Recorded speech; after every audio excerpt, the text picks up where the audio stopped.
Hello दोस्तों, welcome to wealth creation part 2। But अगर आपने पार्ट 1 नहीं सुना है तो इसका लिंक नीचे डिस्क्रिप्शन में दे दिया है। रिक्वेस्ट है कि पार्ट 1 ज़रूर देखें। बेसिकली इस वीडियो में मार्केट के गुरु रामदेव अग्रवाल जी ने कैसे जीरो से 2000 करोड़ कमाया, इसका गुरु मंत्र है। चेकलिस्ट के तौर पर उतारें। तो सबसे पहले सर एक बार फिर से धन्यवाद आपका। पहले एपिसोड में बहुत कुछ सीखने को आपके अनुभव से मिला। अब इस बुक का अनुभव मैं लेना चाहता हूँ कि जो आपने इसमें स्टडीज में लिखा है। तो सबसे पहले बिजनेस वाली चेकलिस्ट से शुरुआत करते हैं। और शुरुआत में ही मैंने ना एक उसमें जो टॉपिक पढ़ा उसमें आपने बड़ा इंटरेस्टिंग वो वाकया दिया है, उदाहरण दिया है, लिंडी इफेक्ट। वो क्या चीज़ है, वो कहाँ से दिमाग में है, उसको हम इन्वेस्टिंग में कैसे जोड़ें? 2-3 साल पुराने मतलब ये है वाकया जिसमें कुछ एक्चुअल में नसीम तलीब ने यूज़ किया है अपने पुस्तक में जी। तो उन्होंने बोला कि जो कंपनी एक्चुअल में क्या है, ये कैफ़े है, लिंडी कैफ़े है, चीज़ कैफ़े ऐसा कुछ तो भी है वहाँ पर ब्रॉडवे में। तो वहाँ पर क्या है, वहाँ पर सब ये डायरेक्टर्स, एक्टर्स, स्ट्रगलिंग एक्टर्स वो सब बात करते रहते हैं। तो उनका सबसे बड़ा था कि भाई कौन सा शो चलेगा, कौन सा शो बहुत लंबा चलेगा, क्योंकि पैसे बनते हैं लंबे शो। भाई आपने 10-20 मिलियन डॉलर खर्च कर शो लगाया और एक हफ्ते में उतर गया तो घाटा ही घाटा है। करेक्ट। जब वो शो 100 दिन, 200 दिन, 400 दिन चलता है तब जाके पैसे बनते हैं, ऑपरेटिंग लेवल जाता है उसमें, कॉस्ट रिकवर आता है, फिर उसका पैसे तो ये बहुत, तो वो बोलते हैं कि भाई जो जितना पुराना शो है वो उतना ही लंबा चलेगा। अच्छा, तो नया 9 दिन, पुराना 100 दिन। हाँ तो यदि 100 दिन हो गया कोई शो, 100 शो से सक्सेसफुली हो गया, अभी भी फुल चल रहा है, इसका चांस है कि 200 दिन चलेगा। ओके। हाँ, और 200 दिन चला हुआ है वो उसका चांस है कि 400 दिन चलेगा। So it is anti ageing effect. Okay. You know, मतलब ऐसा लगता है कि यार 100 दिन हो गया, अभी कौन बचा देखने के लिए। और इसी फॉर्मूले को आपने इन्वेस्टिंग में लागू किया। इन्वेस्टिंग में तो उसका उसने ड्रॉ किया है कि longevity of the companies are also like that. जो कंपनी का जिसका कंसेप्ट जो है, जैसे आपने कोई चीज लेके आए और वो कंसेप्ट 20, 25, 30 साल तक चलते जा रहा है। जैसे कोई पिज्जा कंपनी है तो concept of pizza is very long. फिर ये कंपनी कितने साल से सक्सेसफुल है, जुबिलेंट मान लो 25 साल से, 50 साल से देखो तो आप खाली पिज्जा बना दी, and they are world's number 1, America's number 1। तो इसका ये ऐसा समझना है कि एक तो concept of pizza will be there for next 50 years, correct, 100 years, और उसमें ये कंपनी भी खूब पैसे पिटने वाली, काफी लंबे तक जिंदा रहेगी। तो क्या है, नई कंपनी भी आती है। अब जैसे ये अभी सब नई कंपनी आ रही है, ऑनलाइन कंपनी आ रही है, 10 साल पहले थे भी नहीं, वो उनका इनकॉर्पोरेशन भी नहीं होता, तो उनका कोई ऐसा ट्रैक रिकॉर्ड नहीं है। तो उनको बहुत सोच समझ के चलने का कि भाई ठीक है आज तो कमा रहे हैं, लेकिन ये रहेंगे भी नहीं रहेंगे 10 साल के बाद, ये समझना पड़ेगा। तो वो लिंडी इफेक्ट जो है ना बिजनेस में बहुत, सबसे पहले मैं देखता हूँ भाई कितना पुराना है, फर्स्ट जनरेशन है क्या, कितने साल से पैसे कमा रहा है। क्योंकि देखिए मेरे को मालूम है, मैं बिजनेस बनाया हूँ, पहला 5-7 साल 10 साल तो साफ हो जाता है, मालूम नहीं पड़ता कहाँ गया, आया गया। उसमें 99% बिजनेस बंद ही हो जाती है, मतलब चलते भी रहेगा तो बंद ही समझो आप। 1% बचता है, वो 1% जो पब्लिक जो आपको लिस्टिंग देता है वो सब 1% है। अब वो लिस्टिंग में भी 1% ही बचता है। करेक्ट। मतलब रिलायंस और टिस्को टेल्को तो मतलब 1 out of 100 है लिस्टेड में से, वो 100 is also out of the 10,000। Correct. तो वो अपने को ये समझने का कि भाई ये कंपनी दम है कि नहीं, ये लंबे रेस का घोड़ा है कि नहीं, और लंबे रेस का अगले 20 साल, I am buying for next 25 year. तो मुझे ये समझने का ये पीछे 20 साल में क्या किया है। करेक्ट। यदि है 20 साल में तो फिर इसका चांस है आगे भी चलेगा। तो वो लिंडी इफेक्ट जो है एंटी एजिंग है क्या, एंटी फ्रेजाइल है क्या, वो समझना जरूरी है। एक और आपने जो स्टडी की जिसमें अनकॉमन प्रॉफिट्स की आपने बात की कि मतलब अनाप शनाप जबरदस्त प्रॉफिट, और उसमें मैंने पढ़ रहा था कि टाइटन का एग्जांपल भी दिया कि किस तरह से इमरजेंस और एंड्योरेंस किसी कंपनी की हो सकती है। तो उस थॉट प्रोसेस के पीछे क्या आपका सोचना है, मतलब कहाँ से वो थॉट प्रोसेस है? देखिए बाजार में क्यों आते लोग, लागत से आते हैं, उनको बहुत ज्यादा पैसा बहुत जल्दी बना देंगे। हर आदमी की वो तमन्ना होती है भाई, आपको otherwise state bank of India में जाके 5 तो कमा ही सकते हो ना, 15 साल में डबल हो जाएगा पैसा। अरे 15 साल में तो इन्फ्लेशन ही डबल हो जाएगा, तो आपने क्या कमाया, कुछ नहीं कमाया। करेक्ट। तो हमको 10, 15, 20, 25, 30% के हिसाब से पैसा कमाना है, और लोगों तो आप किसी पूछो तो बोले हमको हर साल डबल करने का। So everybody wants to make very quick money. So जो अनकॉमन प्रॉफिट्स होता है, आपका जैसे पैसा 1 साल में डबल हो जाए, 2 साल में डबल हो जाए, so uncommon profit leads to uncommon share price. जब यदि आपका प्रॉफिट एक्सप्लोड हो जाता है कोई कारण से, जैसे भी स्टील के दाम मतलब जो $600 का $400 का एच आया था वो $800 हो गया, प्रॉफिट 10-20 गुना हो गए, तो शेयर के दाम भी 5-6 गुना हो गए। So uncommon profits, abnormal profits lead to abnormal profit in the stock market. उसका दूसरा कोई फार्मूला ही नहीं है, सिंपल फार्मूला है। तो आपको आगे प्रॉफिट उल्टा, आपको शेयर बाजार में यदि उल्टा सीधे पैसे बनाने हैं, आप ये सुनते रहो चारों तरफ, कहाँ उल्टे सीधे पैसे बनने वाले। अच्छा, तो जब पैसा बनना चालू होता है तो अर्ली स्टेज में आप पकड़ लो, क्योंकि बाजार को थोड़ा टाइम लगता है उसको पकड़ने में। करेक्ट। अच्छा, कई कई प्रॉफिट जो बड़े प्रॉफिट बनने वाले होते हैं उसमें कई मशीन होता है 12 महीने के लिए होता है, 24 महीने के लिए होता है। एक ट्रांजिटरी होता है, भाव बढ़ा घट गया। कई क्या होते हैं, लंबे रेस के घोड़े होते हैं। तो वो लंबे रेस के घोड़े पकड़ में आने वो पकड़ लो। वो जैसे आपने एचडीएफसी बैंक खरीद लिया, इन्फोसिस खरीद लिया। एचडीएफसी बैंक, इन्फोसिस आपने दी, देखिए 95 में 13 करोड़ का प्रॉफिट था इन्फोसिस का। 350-400 करोड़ में कंपनी मिलती, पूरी कंपनी मिलती थी। आज वो कंपनी कमाती 20,000 करोड़। 20,000 करोड़। 13 करोड़ तो क्या मतलब, 13 करोड़ तो हर मिनट कमा रही है। हाँ, एग्जैक्टली। ऐसा तो ये देखने का, देखिए उस समय 100-150 कंपनी थी आईटी में, लेकिन ये कंपनी जो है वो यहाँ तक पहुंची, जो पूरे देश का झंडा आगे, पूरे विश्व में आगे खड़ा दी। Absolutely. तो ये समझनेगा कि वो कभी कभी जो है ना, आपको ऐसा कंपनी मिल जाता है। तो जो आप ये कह रहे हैं कि इस तरह की एक्स्ट्रा ऑर्डिनरी रिटर्न्स की जो उम्मीद रखते हैं, मतलब जनरली मार्केट में लोग आते हैं, उनका ये सोचना है कि कोई ऐसा स्टॉक बताओ 6 महीने साल भर में डबल हो जाए। करेक्ट। आपके हिसाब से कितने समय में डबल हो वो रीजनेबल है, और एक्सपेक्टेड रेट ऑफ रिटर्न कितना पैसा मार्केट से हम बनाए, ये हमारी रीजनेबल उम्मीद होनी चाहिए। देखिए इंडेक्स था, आप इंडेक्स देखें। इंडेक्स था 1979-80 में 100 जी। आज वो 52,000 52,000 है। ठीक है। 14-14.5% का आपका कंपाउंडिंग है। करेक्ट। तो 14-15% 5 साल में डबल एक्सपेक्ट करना गलत नहीं है, रीजनेबल है। अब ये हर 5 साल में नहीं होता है। कौन से में होगा पता नहीं, वो पता नहीं, लेकिन आप यदि लंबे जैसा भी मैं जो बताया, जो एक से जो 2000 हमारा 27-28% बना, लेकिन वो कोई साल में 27 नहीं बना है, कभी 50% नीचे या 100% ऊपर, ऐसा सब बना है। तो compounding is made up of lot of ups and downs. हाँ, लेकिन आपको वो 14-15% मिलेगा, वो एक्सपेक्ट करना गलत नहीं। हो सकता है आप 5 बनाए, 7 बनाए, तो ये तो ठीक है, मतलब किस्मत की बात होती है। आप यदि ऊंचे में खरीद लिए तो आपको हो सकता है शायद कुछ ना बने 5 साल के बाद भी। लेकिन यदि एवरेज में आप खरीदते हैं, यदि आप लंबे रहें, तो आपको 14-15% 5 साल में डबल एक्सपेक्ट करना is not out of line. Absolutely. अच्छा, बिजनेस चेकलिस्ट में मैं आपके बहुत सारे जो आपने पॉइंट्स लेके वो पढ़ रहा था, उसमें एक बड़ा interesting point due point analysis को लेकर भी आया। हमारे दर्शकों को समझाएं ये क्या एनालिसिस है और किस तरह से इन्वेस्टिंग में मदद करता है। हाँ, सो जैसे देखिए, इस ड्यू पॉइंट में 3 कंपोनेंट होते हैं, margin, leverage and asset turn. तो आप किसी से पूछिए तो इस कंपनी का मतलब मैं सीए करने के बाद भी इस चीज को ऐसा सोचता था शुरू में। इस सीए में बहुत अच्छे समझाते हैं, एफएम जो फाइनेंशियल मैनेजमेंट होता है उसमें कुछ साहब ने बहुत अच्छा समझाया जी।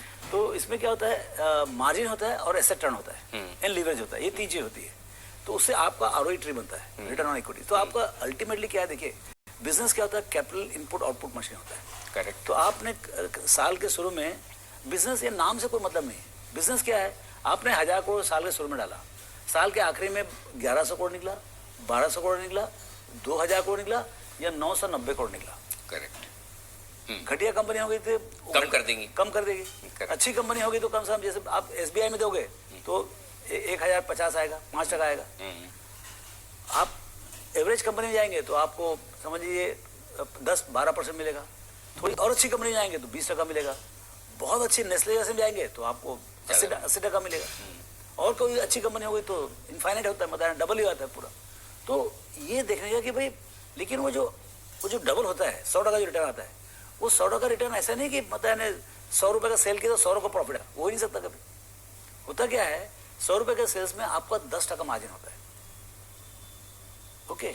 लेकिन आप उसको 10 बार घुमाते हो, तो आपने 10% हर बार कमाया और उसको 1 महीने में आपको बिजनेस खत्म हो गया। रॉ मटेरियल ला के काट पीट के बना के आपने बेच दिया और आपको पैसे वापस आ गए। तो उसमें 30 दिन लगा। तो आपने कितने टर्न किए पूरे साल में? 12 टर्न किए। तो 12 बार आप 10-10% कमाओगे तो कितना हो गया? 120% हो गया। करेक्ट। तो ऐसे 120 टका बनते हैं। आपका 100 रुपए में 120 रुपए नहीं बन सकता, लेकिन 100 रुपए आपने कैपिटल लगाया, ऊपर 120 रुपए कमा सकते हैं। करेक्ट। अब तीसरा एक कंपोनेंट आता है, वो है लिवरेज का। अब लिवरेज जो है आपको मिलता से 8% मिलता है आपको। आपका रिटर्न है मान लो 20 टका। अब तो इक्विटी, आपका जो इक्विटी रिटर्न जो होगा वो बहुत ज्यादा होगा, वो 200-300 टका भी हो सकता है। लेकिन 100 टका आपका रिटर्न ऑन इन्वेस्टमेंट है और रिटर्न ऑन कैपिटल एम्प्लॉयड है। अगर कैपिटल एम्प्लॉयड में लिवरेज है तो आपका equity return will be significantly higher depending on आपका लिवरेज कितना है। तो ये तीनों कंपोनेंट को आपको देखना पड़ता है। प्रॉफिट साहब क्या बोलते हैं, बिना लिवरेज के कितना प्रॉफिट है, बिना लिवरेज के प्रॉफिट, बिना लिवरेज का 25 टका इज फार मोर। लिवरेज के साथ में वो 40 भी हो सकता है, लेकिन वो 40 से अच्छा 25 है यदि अनलिवर्ड है। करेक्ट। तो ये तीनों कंपोनेंट को, margin, asset turn and leverage, ये तीनों को आपको देखना पड़ेगा। एक आपने वो 5 फोर्सेस की बात की कि किस तरह से आप किसी बिजनेस को देख रहे हैं, तो इन 5 फोर्सेस को अप्लाई करना चाहिए, वो बताएं। देखिए बिजनेस में क्या पैसा कमाना, देखिए इंडिया एक इतना मतलब खतरनाकली कॉम्पिटिटिव जगह है कि यहाँ पर मतलब आप पैसा कमाएंगे, दूसरा आपके पीछे लगने वाला है। कंपटीशन जबरदस्त। हाँ, वो वर्ली सीफेस में एक बंदा जूस में पैसा कमाने लगा तो 3 जूस वाले आगे बैठ गए। ना तो उसका चल रहा है, बाकी दोनों का भी चल रहा है, तीनों डूब गए, समझे ना। बिजनेस तो लिमिटेड था। तो ये क्या बहुत हाइपर कॉम्पिटिटिव मार्केट है। So how do you make money? तो उसके लिए माइकल पोर्टर साहब ने इन 70s ही रोट अ मतलब one of the most classic paper in the world in recent time is 5 forces, how to look at the competition. तो उन्होंने 5 forces का model दिया। हर MBA स्कूल में पढ़ाते हैं, मेरे ख्याल से CA में आजकल आ गया है। हमको तो नहीं पढ़ाया हुआ था, लेकिन इसका पुस्तक कॉम्पिटिटिव स्ट्रेटेजी करके है, माइकल पोर्टर साहब को, ये जरूर पढ़े। तो इससे ये मालूम पड़ता है how to analyse the competition, कि कंपटीशन के 5 तरीके से आता है। एक तो आपका कॉम्पिटिटिव फोर्सेस का आता है, एक तो आप लोग जैसे 3 लोग हो कमरे के अंदर या 4 लोग हो, जैसे पेंट के 4 कमरे, तो आप कॉम्पीट कैसे कर रहे हो? आप कुत्तम कुत्ती कर रहे हो, एक दूसरे के गले के पे लगे हुए, मारने पीटने पे लगे हुए। तो यदि कला है, घर के अंदर यदि कला है, एक दूसरे को मतलब जान पे लगे हुए, उस इंडस्ट्री में कभी उसका उद्धार नहीं हो सकता। जैसे टेलीकॉम समझे ना, कला है, दुनिया का सबसे बड़ी टेलीकॉम मार्केट है और तीनों बैंकरप्ट है, मतलब यहाँ पैसे नहीं बनते हैं। क्यों? क्योंकि वो तीनों एक दूसरे को मारने पीटने में लगे, नंबर 1 बनने का। चलो कौन नंबर 1? अरे भाई 3 में से एक ही आदमी नंबर 1 हो सकता है। तो उस चक्कर में पैसे नहीं बनते। जब भी इनकम्बेंट्स के बीच में मारामारी रहेगा, पैसे नहीं बनेंगे। और यदि वही दोस्ती खाते हो जाती है, ये तो अथाह मार्केट है, सब पैसे कमाते हैं, है ना। तो सो इनकम्बेंट सबसे मेन चीज है। इनकम्बेंट में कैसा रिलेशनशिप है वो देख लीजिए। फिर आपको कस्टमर, ये तो कस्टमर आपके ऊपर हावी है। आप छोटे आदमी हो, कस्टमर हिंदुस्तान लीवर है, आपको पैसा कमाने देने वाला। उसको पता है आप कितने में सब आपको कॉस्ट स्ट्रक्चर पूछेगा, ये 2 रुपए ले और चल, ऐसा है। करेक्ट। ओके, देन ये तो होगा कस्टमर। फिर सप्लायर को मालूम पड़ेगा कि सप्लायर बड़े लोग हैं, तो वो तो भाई बोलेंगे पहला चेक रख, फिर उसका लेके जा। सही बात। तू बेचेगा 90 दिन क्रेडिट में, लेकिन मैं तेरे को एडवांस ही, तो वो सप्लायर हो गया। भाई मैं एक आदमी हूँ जो सप्लाई कर सकता है। तो ये आपको देना पड़ता है। ये 3 फोर्सेस हो गए, इनकम्बेंट, कस्टमर, सप्लायर। अब 2 और खतरनाक लोग हैं जो एक्चुअली डिटरमिन करते हैं कि इंडस्ट्री की क्या हालत होगा। That is the substitute. आप जैसे मोटरसाइकिल बेच रहे हो, मालूम पड़ा स्कूटर वाला बीच में आ गया, वो आपको मार्केट आधा लेके चला गया, सो सब्स्टिट्यूट ना आ जाए। अचानक से, है ना। आप कॉफी बेच रहे हो, मालूम पड़ा चाय वाला आके चिपका के चला गया, तो ये आपको देखते रहना पड़ेगा कि क्या सब्स्टिट्यूट है। देन कंप्लीटली न्यू एंट्रेंट, मतलब आप शांति से बैठे अपनी दुकान चला रहे हो, 3 आदमी और आ गए, मतलब प्राइवेट इक्विटी वाले ने, भाई ये बहुत पैसे कमा रहा है, ये आपको 1000 करोड़ लॉस करने नहीं दे रहे, आप लगाओ दुकान। तो भाई मेरा तो दुकान तकलीफ हो जाएगा। सही है, तुम्हारा बने नहीं बने, लेकिन मैं तो ये देखने का कि how high is the entry barrier. तो ये 5 फोर्सेस को जब जोड़ो तो तब जाके समझ में आता है ये कंपनी की हालत। जैसे कोई कंपनी है, जैसे मैं बताता हूँ, समझिए जैसे कोई मोनोपोली कंपनी होती है, जैसे आप समझ लीजिए NSE लिस्टेड नहीं है अभी, है ना। अब NSCP का आप देखिए 5 फोर्सेस कैसे कॉम्पीट करने का। पहले सबसे पहले इनकम्बेंट सेंटर में कोई कंपटीशन है, ये और BSE 2 ही है। अब BSE तो बेचारे बताए वहाँ पर तो F&O है ही नहीं, खाली कैश का काम है, वो भी 10-15% बहुत लिमिटेड, तो उसको कंपटीशन नहीं। तो राजा आदमी है, इसको कोई छू नहीं सकता इसको। तो 1 आउट ऑफ 1। ओके, कस्टमर आप और हम कस्टमर हैं, वो तो भगवान है NSE, जो चल रहा है। अच्छा, आपका सप्लायर कौन, उनके एम्प्लॉयज़ हैं या रेगुलेटर्स है, ठीक है, मतलब नेशनल एसेट है तो उनका भी कोई बार्गेनिंग पावर नहीं है। तो ये तो 3 आउट ऑफ 3 हो गया। अभी सब्स्टिट्यूट क्या आएगा? इक्विटी का कंसेप्ट एक्सचेंज 20 साल पहले तो बना ही है, तो अभी क्या कंसेप्ट आएगा इसका? कोई दुनिया में कुछ उसका अल्टरनेटिव नहीं है, एक ही नेटवर्क है, सब्स्टिट्यूट भी नहीं है, कोई न्यू एंट्रेंट भी नहीं है। तो 5 आउट ऑफ 5 मतलब ये एकदम हीरा कंपनी है ना। सो 5 आउट ऑफ 5 और इतनी गंदी कंपनी होती है टेक्सटाइल कंपनी। अब उसका देखो आप, मतलब आप 6 रुपए में बेच रहे हो, वो 5.5 में देके चले जाएगा और 1000 सप्लायर यार है। हमने देखा वो पूरी लिस्ट जिसमें टॉप 5 में से 5 में आपने पेंट्स कंपनियों को रखा है। उसमें तो सब इंडस्ट्री के हमने एनालिसिस कर रखा है। बिल्कुल समझे ना। और उसमें समझ बहुत चाहिए। सिगरेट, हाँ सिगरेट, अब क्या है, मोनोपोली हो, कस्टमर बेचारा गुलाम है सिगरेट के। हाँ सप्लायर कौन है? आपका टोबैको वाले, वो बेचारे फार्मर से, उनको तो कहीं से भी ले आओ। अच्छा सब्सिट्यूट कुछ आना नहीं, सिगरेट का भी क्या सब्सिट्यूट करो? करेक्ट। और नया लॉ ऐसा है कोई आ ही नहीं सकता है। 80% मार्केट शेयर आईटीसी का। तो ये जो है ना, सो ये आपको समझ में आता है कि कंपनी में स्ट्रेंथ कितनी है। करेक्ट। ग्रोथ को लेकर ये आपने एक स्टडी लिखी थी 2007 में, NTD story, next trillion dollar. इसके बारे में बताएं कि ये कैसे स्टॉक पिकिंग मत करती है? सही देखिए, तो इसमें क्या है, देखिए आपको ये समझना पड़ेगा, आपको एक पिक्चर बनाना पड़ेगा कि भाई ये बिजनेस जो कर रहा है इसका कैसा प्रोफाइल आगे। मतलब इंडिया में तो क्या हर चीज़ का कंजम्पशन एकदम कम है। आप जूते का ले लो, चाहे लिकर का ले लो, चाहे कोई भी चीज़ का, मतलब पर कैपिटा कंजम्पशन वर्ल्ड से बहुत कम है। तो कंजम्पशन तो बढ़ने वाला है ना कोई चीज़, लेकिन कोई चीज़ का कंजम्पशन बहुत कम रहता है। और जैसे देखिए क्या है, नेक्स्ट ट्रिलियन डॉलर अपॉर्चुनिटी का थॉट प्रोसेस क्या है कि 60 साल 1947 टू 2007 60 साल लगा Indian GDP to reach 1 trillion dollar.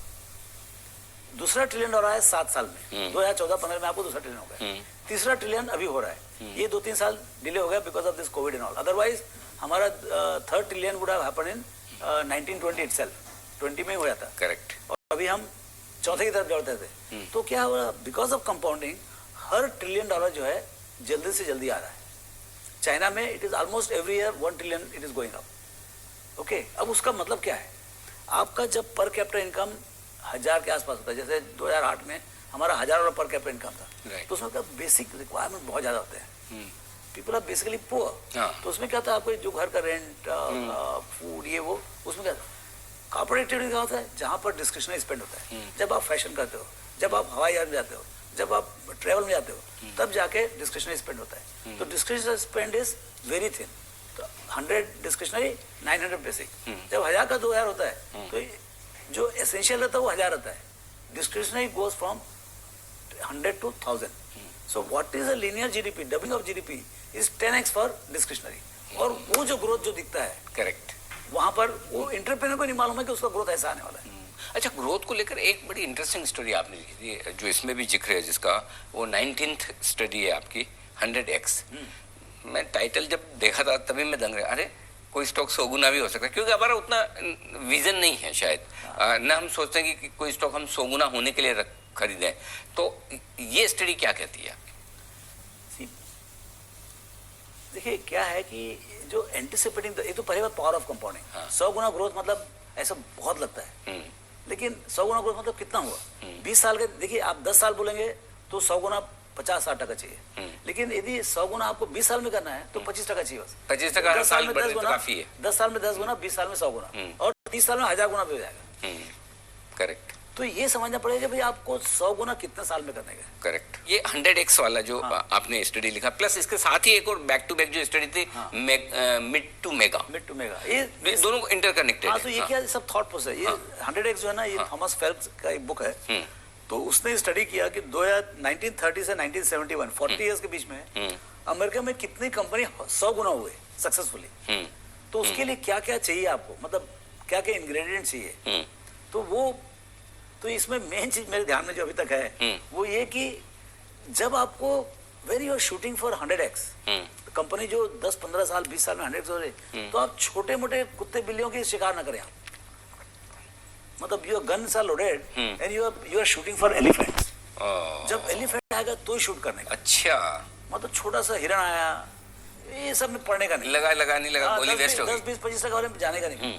भाई मैं लंबे रेस का हो रहा हूँ, तो keep looking for that you should have discipline कि जो 100-200x ना हो अगले 10-15 साल में, वो कंपनी अपने पोर्टफोलियो में लाने का ही नहीं। करेक्ट। अच्छा, मैनेजमेंट को लेकर क्या चेकलिस्ट ध्यान में रखनी चाहिए? क्या ग्रोथ को लेकर, रिस्क को लेकर उनका क्या माइंडसेट है, कैसे देखें? सी, ये सब के अलग अलग बकेट्स हैं। आपका बिजनेस अच्छा हो, एक तो बिजनेस चेकलिस्ट है, दूसरा है ग्रोथ का चेकलिस्ट है, करेक्ट, फिर उसके बाद मैनेजमेंट का चेकलिस्ट है। Right. मैनेजमेंट का चेकलिस्ट जो है ना, वही सबसे मोस्ट पावरफुल है। Okay. इसमें बफेट साहब ने जो फ्रेमवर्क दिया है, थ्री थिंग्स, आपका कॉम्पिटेंस, पैशन एंड इंटीग्रिटी।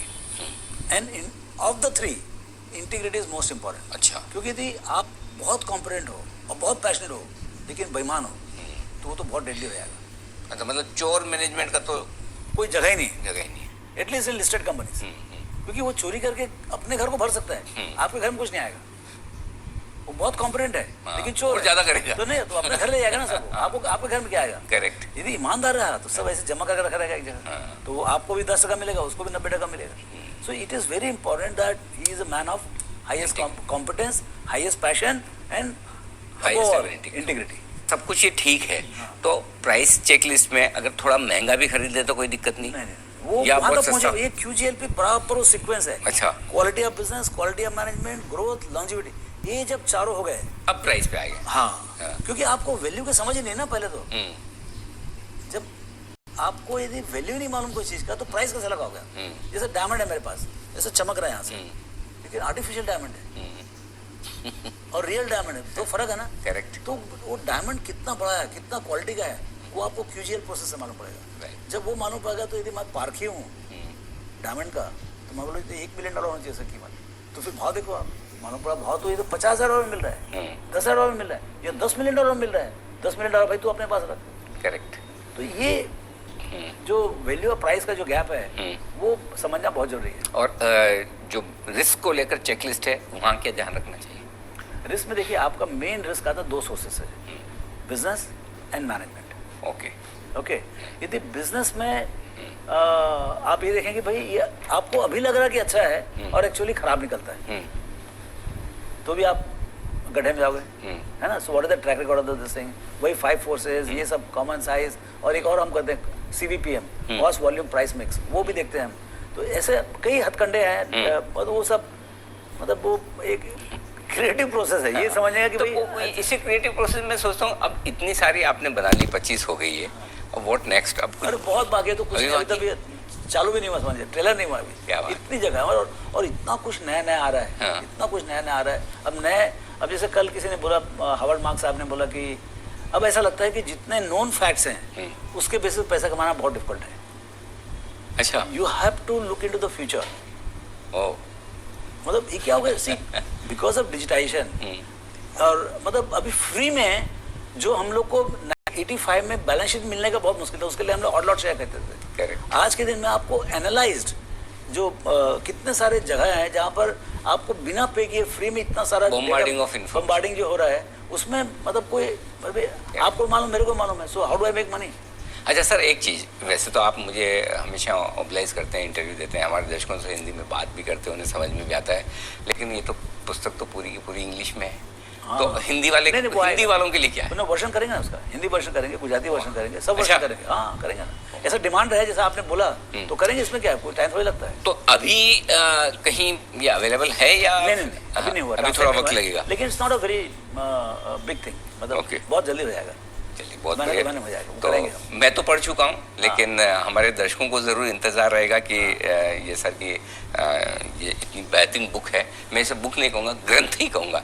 ये वाकई में वेल्थ क्रिएशन ग्रंथ है, जो आप सबके हाथ लगे और आप इसे पढ़ें, क्योंकि वो पुराने ज़माने में होता था ना, कोई ग्रंथ किसी के हाथ में लग जाता था, हाथ से लिखा हुआ, तो वो उसे सहज कर रखता था।